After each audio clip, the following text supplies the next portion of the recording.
नमस्कार, मैं हूं Amod Srivastava. Amazing thought, amazing message, amazing information की दिशा में आज एक कदम और आगे। आज के इस जानकारी का विषय है फिल्म ज्वेल थीप एक समीक्षा। एक था ज्वेल थीप। ज्वेल थीप 1967 की एक जासूसी थ्रिलर फिल्म है जिसका निर्देशन देवानंद साहब के भाई श्री विजय आनंद साहब ने किया था और फिल्म में अशोक कुमार, देवानंद, बैजंती माला और तनुजा, हेलेन फरियाल और अंजू महेंद्रू जैसी अभिनेत्रियां हैं। नाजिर हुसैन और सप्रू सहायक भूमिकाओं में हैं। इस फिल्म का निर्माण देव आनंद के प्रोडक्शन हाउस नवकेतन फिल्म्स के द्वारा किया गया था। फिल्म एक आभूषण विशेषज्ञ विनय के इर्द गिर्द घूमती है। वह और पुलिस दोनों कुख्यात आभूषण चोर, जिसे ज्वेल थीफ कहा गया, को पकड़ने का प्रयास कर रहे हैं, लेकिन इस प्रक्रिया में खुद विनय की असली पहचान पूरी तरह से उलझ जाती है। उस दौर की थ्रिलर फिल्मों में सबसे शानदार और क्लासिक उदाहरण विजय आनंद की ज्वेल थीफ का है। जरा उस सीन को याद कीजिए जब आप सिनेमा हॉल में फिल्म देखने जाते हैं और अभी अपनी सीट पर ठीक से बैठ भी नहीं हैं, तभी ज्वेल थीफ फिल्म की शुरुआत से ही अप्रत्याशित घटनाएं होने लगती हैं। इसका उदाहरण वह लंबा पार्टी सीन है जब विनय यानी देवानंद को शालिनी यानी कि बैजंती माला उसका हम शक्ल अमर समझ लेती है, लेकिन विनय पुरजोर कहता है कि वो कोई अमर नहीं है, विनय ही है।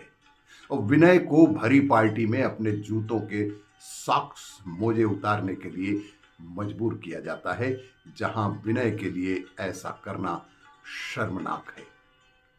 वहीं विनय के मोजे उतारने तक हम सब द्विधा में रहते हैं कि आखिर अब होने वाला क्या है, कि आखिर अब ऐसा क्या होने वाला है। इस लंबे सीन में निर्देशक विजय आनंद ने जो सस्पेंस बनाए रखा, उसकी तारीफ बनती है।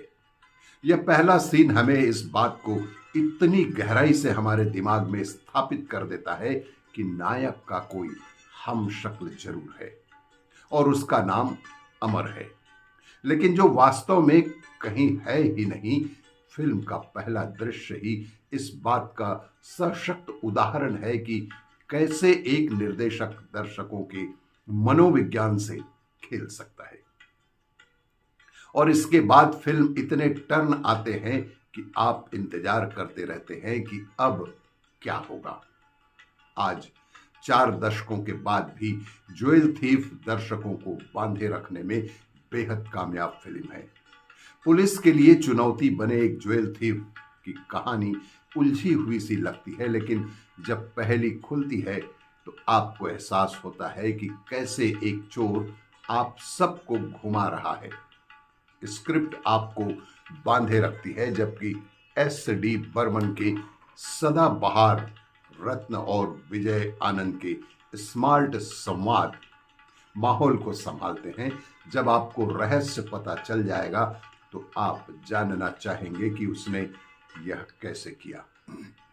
जब आपको पता चलता है कि उसने इसे कैसे अंजाम दिया तो आप यह जानने के लिए बेहद उत्सुक हो जाते हैं कि उसने आपको कहां और कैसे बेवकूफ बनाया।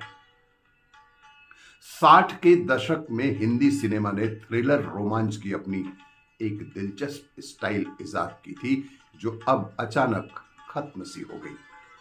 अगर गौर करें तो उस दशक का हिंदी सिनेमा इन थ्रिलर फिल्मों के लिहाज से बहुत समृद्ध था। इसमें विजय आनंद, B.R. चोपड़ा और राज खोसला जैसे निर्देशकों का काफी महत्वपूर्ण योगदान था। इन फिल्मों की सबसे बड़ी खूबी थी सामाजिक सिनेमा के ढांचे में एक कसी, घुमावदार पटकथा और रहस्यों से भरे संगीत के साथ कलाकारों का शानदार अभिनय। इसलिए ज्यादातर फिल्में उस फिल्म से जुड़े कलाकारों के बेहतर अभिनय के कारण याद रह जाती हैं।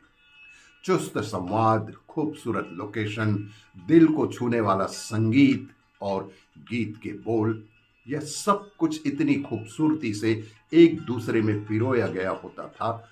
ज्वेल थिप, अशोक कुमार, देवानंद और वैजयंती माला के बेहतरीन अभिनय के कारण भी हमेशा हमेशा याद रहेगी। इस फिल्म की खूबी यह है कि थ्रिल और सस्पेंस के साथ एक खास किस्म का सेंस ऑफ ह्यूमर, जो आपको किसी अच्छे क्लासिक जासूसी उपन्यासों के किरदारों की याद अवश्य ही दिला देता है। और यही कारण है कि उस दौर के मुकाबले आज की वीएफएक्स तकनीकी चकाचौंधी वाली थ्रिलर फिल्में बनावटी लगती हैं। आज की थ्रिलर रोमांच फिल्मों में आपको कुछ भी ऐसा नहीं मिलता है जिसे आप सिनेमा हॉल से बाहर निकलने के बाद भी याद रख सके। इसीलिए ज्वेल थिप एक बेहद बेहद यादगार फिल्म साबित हुई है, जो दर्शकों के दिलों में आज भी बैठी हुई है। आपको ये मेरा वीडियो अच्छा लगे तो लाइक करें, शेयर करें और सब्सक्राइब अवश्य करें। पवन मेहरा की ये यादें आपके लिए सादर समर्पित।